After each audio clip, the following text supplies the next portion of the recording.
First of all, for one, it was a support system for myself with my family. And then it's always trying to figure out a way. If there's a will, there's a way. So if they want to let you in through the front door, you'll figure out how to come through the back. She was the baby of the family, the last girl born into America's most legendary and most domineering musical dynasty. At 59 years old, Janet Jackson still owns every stage she steps on like royalty.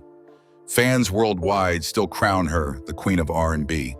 But beneath that radiant smile hides a story of unrelenting pain so heavy, so heartbreaking, that no Hollywood writer could ever dream it up.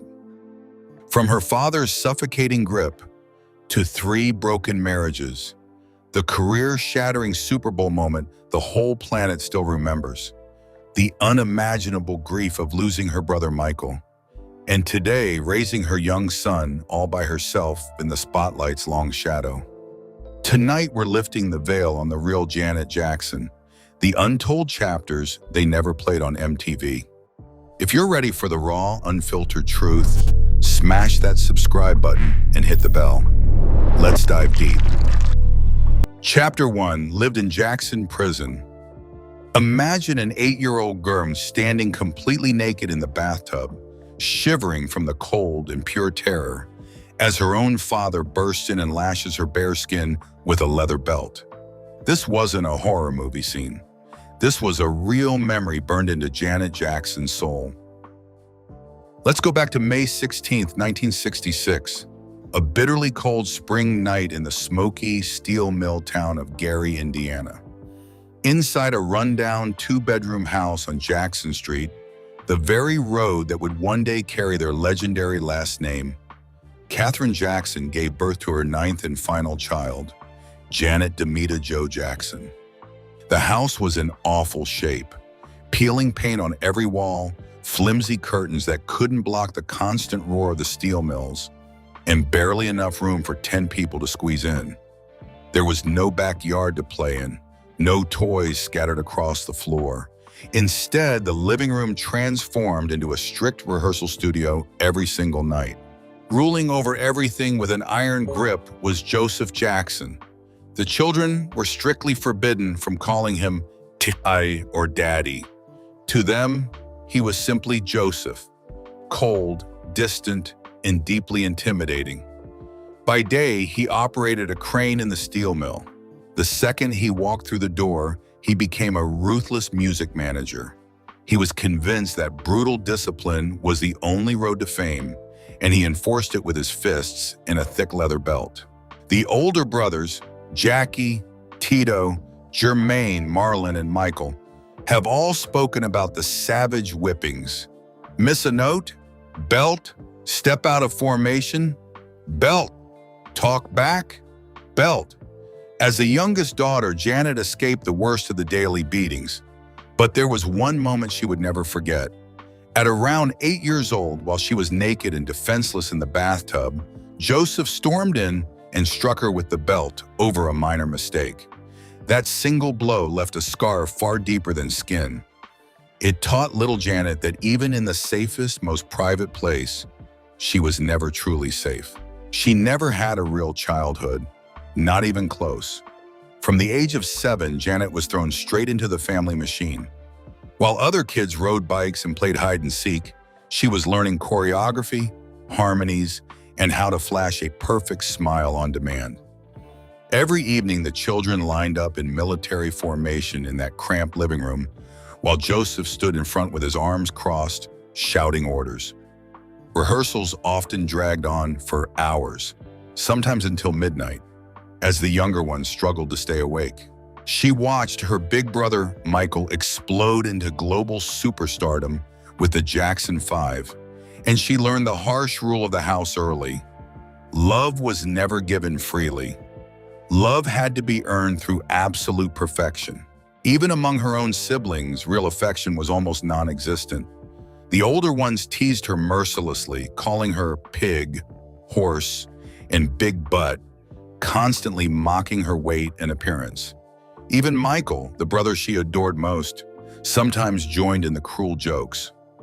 Already self-conscious, Janet learned to shrink herself, stay quiet, and pretend to be happy even when she felt completely invisible. Then came her first brush with the outside world, and it only made everything worse. At just 10 years old, she landed the role of Penny on the hit TV sitcom Good Times. On screen, she played an abused child. Off screen, the pressure was just as cruel. Producers noticed she was developing early for her age and forced her to bind her chest tightly with tape every day before filming to make her look younger. They also repeatedly told her she was too fat for television and pushed her to lose weight. Picture that little 10-year-old girl standing in front of the mirror, tape wrapped painfully around her chest, tears rolling down her cheeks, wondering why the whole world seemed to want her to disappear. That painful experience, combined with the suffocating control at home, planted something deep inside her. A burning fear of being controlled, and an even stronger hunger to break free. The Jackson house was never a home. It was a high-pressure training camp disguised as a musical dynasty. Joseph's rules were absolute. Emotions were seen as weakness. Privacy simply did not exist. The message was loud and clear. You belong to this family, to this dream, and most of all, it's to me. Those early wounds, the hunger for love, the nonstop control, and the public shaming, never healed. They became invisible scars that followed Janet Jackson for the rest of her life. Every major relationship, every career decision, and every act of rebellion would be shaped by that scared little girl who only wanted to be free, but learned way too soon that freedom always came with a heavy price. And the first time she tried to break those chains, it led straight to her very first heartbreaking marriage. Chapter 2, the secret wedding that became a nightmare. What if the one decision you made to finally break free ended up destroying you on the very first night? It was the summer of 1984. Janet Jackson had just turned 18. After a lifetime trapped under her father Joseph's iron-fisted control, the youngest Jackson sibling felt the dangerous thrill of freedom calling her name. She was done waiting. She was ready to run. On September 7th, 1984, in a quiet corner of Grand Rapids, Michigan, Janet did the unthinkable. She eloped. With shaking hands and a pounding heart, the teenage pop princess secretly married James DeBarge, the 21-year-old singer from the R&B group DeBarge. The ceremony was rushed and small, held in a simple room by James's uncle, far from Joseph's watchful eyes. Only her sister LaToya knew and quietly supported her. Janet even slipped the ring onto the wrong finger, laughing nervously, believing with all her heart that this was her escape route to a brand new life. She thought she had finally broken out of the Jackson prison. Instead, the wedding night turned into the beginning of a living hell. Picture this: a nervous young bride still in her simple white dress, sitting alone in a hotel room, waiting for her new husband to return from a quick errand. Hours dragged by. Midnight came and went.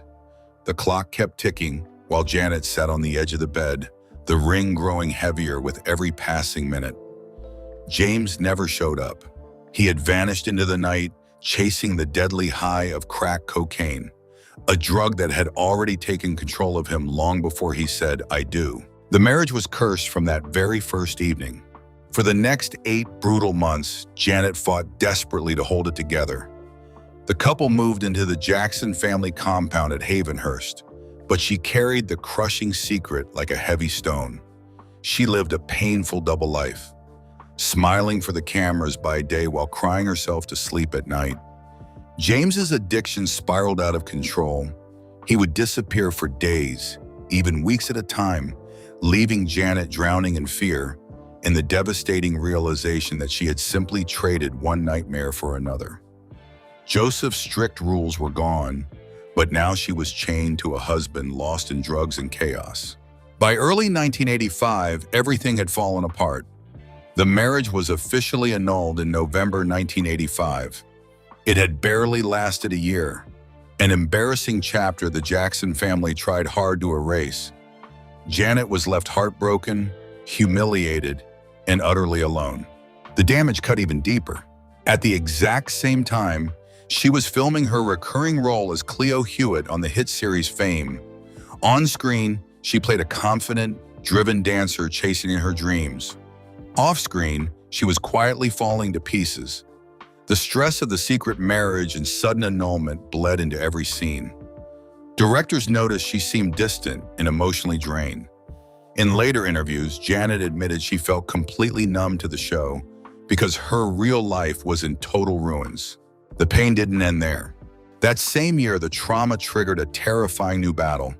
Janet spiraled into severe eating disorders. Bulimia and anorexia took over with frightening speed. She would secretly binge, then purge violently, or starve herself for days. The little girl who had once been teased about her weight and forced to bind her chest on good times was now destroying her own body in a desperate attempt to seize control over something. Anything. Friends and family watched in horror as her weight crashed. The once bright teenager who had dreamed of freedom was now locked inside a prison of her own making. At 18 years old, Janet truly believed she had escaped her father's suffocating grip. She had chosen her own love and her own future. But the brutal truth slammed into her like a train. She had only traded one cage for another. The man she thought would save her had abandoned her on their wedding night. The freedom she fought so hard for came wrapped in addiction, lies, and shame. That childhood wound, the deep terror of being controlled, had not gone away. It had simply taken a new, even more dangerous form, and it was slowly poisoning every part of her life. Little did she know, this heartbreaking pattern was only getting started. The next decade would bring massive success and even more devastating pain. But right now, at just 18, the baby of the Jackson family was learning the hardest lesson of her life. Sometimes the escape you risk everything for is only the beginning of a brand new nightmare. Chapter 3: Global Stardom, Hidden Breakdown, and the Super Bowl Disaster. What happens when the whole world cheers your greatest triumph while you're quietly dying inside? Even after the devastating wreckage of her first marriage, Janet Jackson refused to stay defeated. By late 1985, something deep inside her finally broke for good. She was finished being controlled, finished performing for approval, finished letting anyone, especially Joseph, run her life. In a bold, game-changing move, the 19-year-old fired her own father as her manager and cut all professional ties with the Jackson family operation. She escaped to Minneapolis, locked herself in the studio with visionary producers Jimmy Jam and Terry Lewis, and channeled every drop of her rage, heartbreak, and hard-won freedom into the music. On February 4th, 1986, the world finally met the real Janet Jackson. The album was titled Control, and that's exactly what it was. A fierce, unapologetic declaration that she would never be anyone's puppet again. The lead single, What Have You Done For Me Lately, hit like a slap to every man who had tried to own her. Nasty and the title track, Control, exploded across the charts. An incredible 5 singles from the album stormed into the Billboard Hot 100 Top 5, a historic first for any female artist. Control shot to #1 on the Billboard 200, sold over 14 million copies worldwide, and transformed the shy baby of the Jackson family into an unstoppable global superstar almost overnight. For the first time, Janet wasn't just Michael's little sister anymore. She was the undisputed empress of R&B. She commanded stages, dominated charts, and seized control of her own destiny. The little girl, once forced to rehearse until midnight in a cramped living room and bind her chest on camera, was now selling out arenas and reshaping the entire sound of popular music. But success can be the most deceptive mask of all. By the mid-1990s, the world saw a bold, sensual, and unbreakable Janet. Behind closed doors, she was silently falling apart. In 1997, she released what many still consider her masterpiece, The Velvet Rope. Dropped on October 7, 1997, the album was painfully raw. For the first time, Janet let the world peek at her deepest scars. She openly discussed the crushing depression that had haunted her for years. The self-harm, the extreme body dysmorphia that made her hate the mirror, and the anorexia and bulimia that started after her shattered first marriage. She poured out her loneliness, her childhood trauma, and the devastating loss of friends to AIDS. The emotional disco track, Together Again, became a heartbreaking tribute to them. Dominic, George, Derek, Bobby, Victor, Jose. Names she listed in the album notes with the simple, devastating line, "I miss you." During the Janet World Tour leading up to the album, she suffered a full emotional collapse. She later admitted she could barely get out of bed some days. All the buried pain from her childhood, the control, the teasing, the shame, had finally caught up with her. The Velvet Rope wasn't just an album. It was musical therapy. It was the sound of a woman screaming while the world kept dancing. Still, Janet kept pushing forward. She sold millions more records, headlined massive tours, and became one of the highest-paid entertainers in the business. By the early 2000s, she stood at the absolute peak of her career, powerful, respected, and seemingly untouchable. Until February 1st, 2004. Imagine the moment. Super Bowl 38 in Houston, Texas. More than 140 million people watching live around the globe. 37-year-old Janet Jackson, at the height of her powers, is closing the halftime show. She just tore through Rhythm Nation like a force of nature. Then Justin Timberlake, 23 and riding high, joins her for their duet on Rock Your Body. The performance is sizzling, sexy, perfectly choreographed.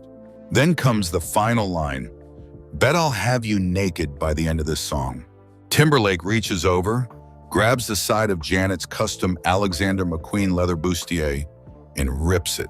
What was supposed to be a quick, planned costume reveal, exposing only a red lace bra, went catastrophically wrong. The entire cup tore off. For 9/16 of a second, barely a blink, Janet's right breast, decorated with a sun-shaped nipple shield, was exposed to the entire planet. The broadcast cut away instantly, but the damage was irreversible. The media firestorm that followed was savage. They branded it Nipplegate. Overnight, the woman who had spent her life fighting for control lost everything in a fraction of a second. The industry's retaliation was swift and merciless. Viacom, parent company of CBS and MTV, led by CEO Les Moonves, effectively blacklisted her. Her videos vanished from rotation. Radio stations stopped playing her music. Her new album, Demita Joe, released weeks later in March 2004, received almost no promotion and became one of her lowest-selling projects.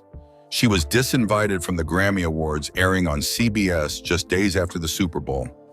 Sponsorships disappeared. Even a major acting role was yanked away. Janet was crucified in public. Justin Timberlake apologized quickly, then watched his own career soar. He went on to win Grammys, sell millions, and headline the Super Bowl himself years later. Janet, however, was painted as the villain, the seductive black woman who had ruined America's family-friendly broadcast. The double standard was impossible to ignore. The same industry that had profited from her sensuality for years now punished her harshly for one accidental moment. Many pointed out the clear racial and gender bias. Janet was black. She was a woman. And at the very top of her game, the machine that once lifted her up turned around and tried to destroy her. They did exactly what Joseph, what James DeBarge, and every other controlling force in her life had attempted. They stripped away her power and made her pay the price. That single second in 2004 didn't just hurt one album. It fractured a career it had taken 20 years to build. The depression she had battled so hard to overcome came roaring back stronger than ever. And the worst pain was still ahead. Because in just 5 years, the one person who had always understood her deepest struggles, the big brother she had idolized since childhood, would be taken from her forever. Chapter 4, Shattered Hearts, Broken Marriages, and a Lifetime of Loneliness. Just when it looked like Janet had survived the worst the music industry could throw at her, life delivered a blow that nearly destroyed her soul. On June 25, 2009, at 2:26 p.m. in Los Angeles, Michael Jackson, the king of pop and the big brother Janet had worshipped since she was a little girl, was pronounced dead at age 50. The official cause was cardiac arrest brought on by acute propofol intoxication, a powerful anesthetic he had been using as a sleep aid under his doctor's care. The entire world froze. For Janet, it felt like her heart had been ripped out. She was on set filming Tyler Perry's Why Did I Get Married Too? In Atlanta when the devastating call came through. She later admitted the news hit her like a physical punch to the chest. It felt like a dream, she said. Even years later, she quietly confessed, "There isn't a day that goes by that I don't think about him." The brother who once teased her in that cramped Gary living room had become her closest confidant, the only person who truly understood the unbearable pressure of the Jackson name. His death left a wound so deep it has never come close to healing. But even before that unimaginable loss, Janet had already suffered another secret heartbreak few people knew about. Back on March 31st, 1991, right in the middle of her explosive post-control success, she secretly married Rene Elizondo Jr., a dancer, songwriter, and video director she had known for years. The quiet ceremony took place at their home in San Diego. For almost 9 years, the marriage stayed completely hidden from the public and most of the family. Rene wasn't just her husband, he became her creative partner, directing some of her most iconic videos like That's the Way Love Goes and Again. On the surface, they looked like close collaborators. Behind closed doors, they were husband and wife. The dream didn't last. The couple separated in January 1999. Rene filed for divorce in June 2000, citing irreconcilable differences. What followed was a long, ugly, and very public legal battle. The divorce wasn't finalized until October 2003. In the bitter settlement, Janet reportedly paid her ex-husband between $10 and $15 million. Once again, her attempt to find love and escape control had ended in financial loss and emotional devastation. Still desperate for stability after years of heartbreak, Janet tried one last time.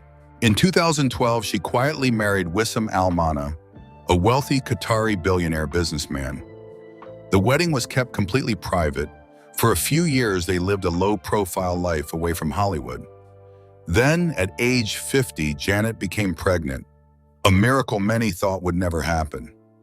On January 3, 2017, she gave birth to her only child, a son named Isa Al Mana. The world celebrated with her. After decades of waiting, Janet finally held her baby boy. But the happiness lasted just 4 short months.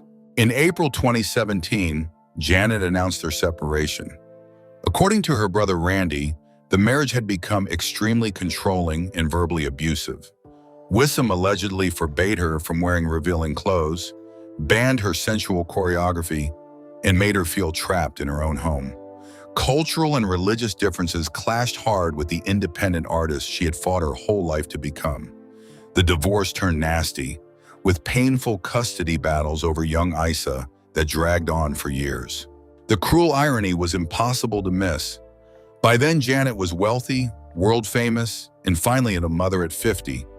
Yet the same destructive cycle that started in that tiny 2-bedroom house in Gary had repeated itself for the 3rd time. The deep fear of being controlled, planted by Joseph decades earlier, had poisoned every major relationship in her adult life. Chapter 5. At 59, still fighting ghosts and silent heartbreak. Now in 2026, the pain is far from over. There are growing rumors swirling around Janet's health. Insiders whisper that the decades of stress, eating disorders, and emotional trauma have finally caught up. Some claim she's been quietly battling serious cardiovascular issues and faces increased risks of diabetes. Others say she's dropped nearly 50 pounds recently, not just for health reasons, but because the old demons of bulimia and anorexia are whispering again. Fans worry she's crying behind closed doors, exhausted from carrying the weight of her past while trying to be strong for her son. Picture this: London, England, a quiet, upscale neighborhood. Inside a beautiful but lonely modern townhouse, 59-year-old Janet Jackson wakes up before sunrise. The only sound is the soft breathing of her 9-year-old son, Issa, sleeping in the next room. She walks barefoot to the kitchen, looks out at the gray sky, and fights back tears. This is her daily reality now. Not screaming crowds, just the quiet weight of raising a child alone. She has shielded Issa from the spotlight in ways no one ever protected her.